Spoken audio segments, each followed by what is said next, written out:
Bismillahirrahmanirrahim. Assalamualaikum warahmatullahi wabarakatuh. Apa kabar kakak-kakak semua? Semoga kalian selalu diberikan kesehatan dan keselamatan oleh Allah Subhanahu wa taala ya. Pada kesempatan kali ini, Ibu akan menjelaskan tentang karomah, maunah, dan irhas. Nah, sebelum kita masuk ke dalam materi, Ibu sudah membuat tujuan pembelajaran apa saja yang harus kalian ketahui pada materi kali ini. Oke.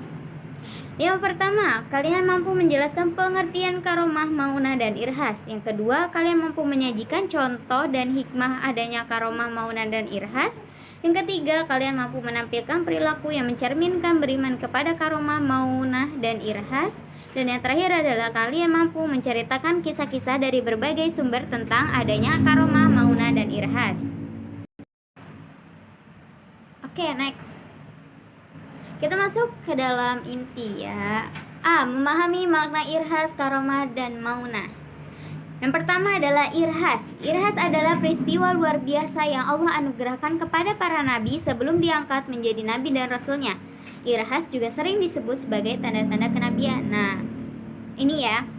Jadi sebelum nabi diangkat menjadi rasul atau menjadi nabi, ya, menjadi seorang nabi, pasti ada irhas atau tanda-tanda kenabian. Jadi ya, selalu ada irhas sebelum mereka diangkat menjadi nabi. Yang kedua, karomah.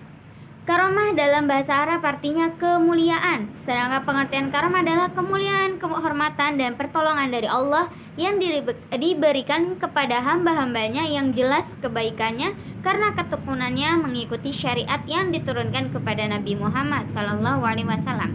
Jadi karomah itu adalah kemuliaan atau kehormatan dan pertolongan yang diberikan Allah kepada hamba-hambanya yang mengikuti syariat yang telah Nabi Muhammad SAW ajarkan. Jadi orang yang seperti sahabat, tabi'in, tabi'ut tabi'in itu adalah orang yang mendapat karomah atau kemuliaan dari Allah Subhanahu wa taala karena mengikuti jejak Nabi Muhammad SAW. Oke, next. Yang ketiga adalah maunah. Maunah berasal dari bahasa Arab yang berarti pertolongan atau bantuan. 3.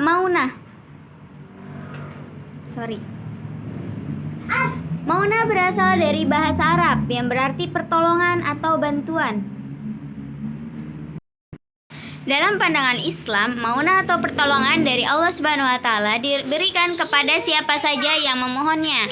Contohnya, dalam surat Al-Fatihah, Allah mengajarkan kepada kita bahwa hanya kepada Allah Subhanahu wa taala lah semata kita harus meminta pertolongan ya. Jadi sudah jelas ya, maunah diberikan kepada orang-orang yang memohon kepadanya, hamba-hamba yang selalu meminta pertolongan kepada Allah Subhanahu wa taala. Contohnya ketika kita di sepertiga malam, kita mohon pertolongan Allah, mohon maaf dari Allah, itu akan diberikan sebuah maunah. Ya, maunah pertolongan atau bantuan dari Allah Subhanahu wa taala kepada hambanya yang benar-benar meminta kepadanya. Oke, next. B. Perbedaan irhas, karomah, dan maunah dengan mukjizat. Definisi masing-masing irhas, karomah, dan maunah berbeda dengan mukjizat. Setidaknya ada 2 hal yang membedakan antara ketiganya dengan mukjizat. Mukjizat hanya diberikan kepada para nabi dan rasul, sementara irhas, karomah, dan maunah diberikan kepada siapa saja yang dikehendaki Allah Subhanahu wa taala. Kemudian Allah menurunkan mukjizat untuk melempahkan musuh-musuh para nabi yang menentang kerasulan dan kenabian mereka. Berbeda dengan karomah dan maunah diberikan kepada hamba-hambanya yang soleh sebagai pertolongan Allah dan untuk menunjukkan kekuasaannya, sedangkan irhas diberikan sebagai isyarat atau tanda-tanda kenabian seseorang.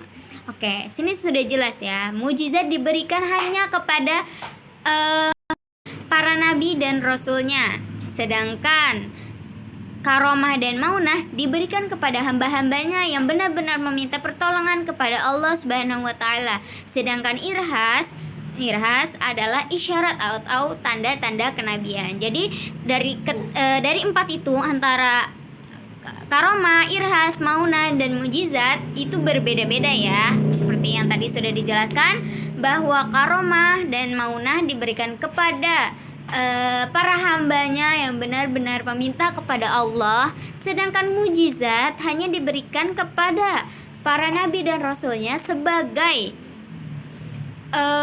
pertolongan untuk menunjukkan kekuasaannya ya, menunjukkan kekuasaannya dan melemahkan musuh-musuh yang menentang akan kerasulan mereka. Kemudian irhas diberikan kepada nabi atau sebagai isyarat tanda-tanda kenabian. Oke. Sekian yang dapat Ibu sampaikan, kurang lebihnya Ibu mohon maaf ya. Sekian, wassalamualaikum warahmatullahi wabarakatuh.